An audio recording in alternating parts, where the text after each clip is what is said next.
Greetings and welcome. Now today I want to pose the question, is something metal?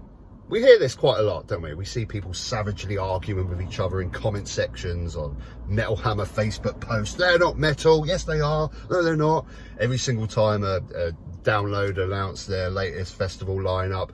Sleeptoken, they're not metal. How can they headline a metal festival? We hear this so much, and I thought it was an interesting topic to discuss, because has modern metal now sort of deviated so much from its roots that you can actually no longer class it as metal? Now, straight up, I kind of don't care. I kind of like the modern genreless music now. I don't like having to pigeonhole something, but you can't deny that metal as a genre holds true in so many people's hearts because it means so much to us. You know, most metalheads were outsiders. You know, when you were growing up listening to that sort of music, you were definitely classed as an outsider. We have a culture, we have a unity.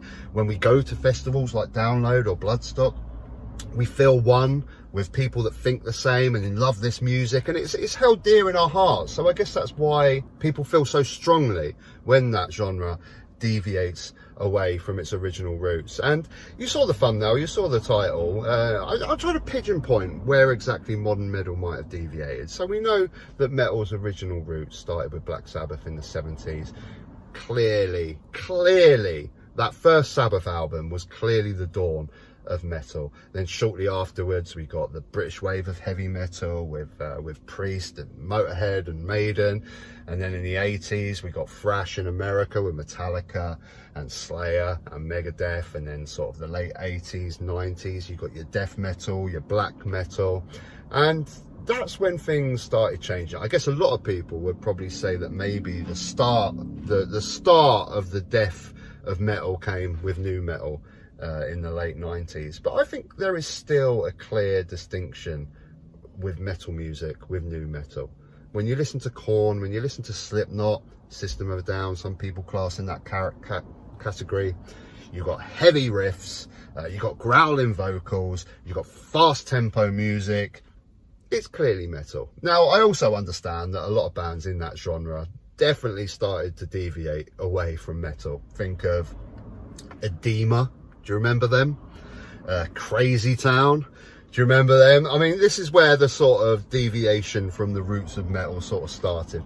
But for me, I think the real start of modern metal really deviating away from metal was baby metal. And FYI, I love baby metal. When baby metal came out, I thought, this is fantastic. I've never heard anything like this in my life. And that was the first sort of time where I sort of started to question, well, is this actually metal?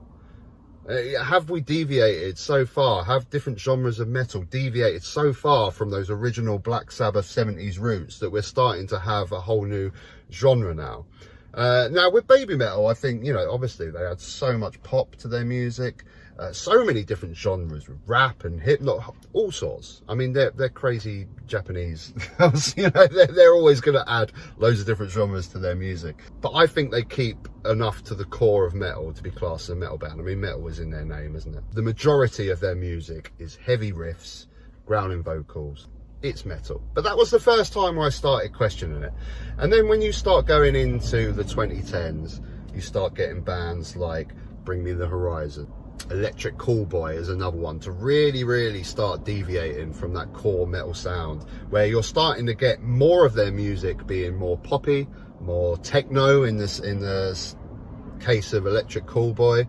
If you take Bring Me the Horizon's most recent album, the one that included Youngblood, Nova Twins, baby metal themselves, can you class that album as a metal album? There's heavy riffs, there's growling vocals, but a large percentage of it is pop, is techno, is vastly different amounts of different genres. I mentioned Nova Twins there. They're another band. They've got heavy, dirty riffs, but could you class them as metal? And then you get onto your 2020s, where I think the pinnacle of this conversation is Sleeptoken. It took me a long time to get into Sleeptoken, but I do like Sleeptoken. There's a lot of their music I don't like, but there's enough of their music that I do like to really enjoy them. And it really pushed me over the edge when I saw them live at Download. They were incredible. Absolutely incredible. But this is the big conversation right now. Are they a metal band? They've got a lot of metal in their music, but I think they're vastly majority pop orientated.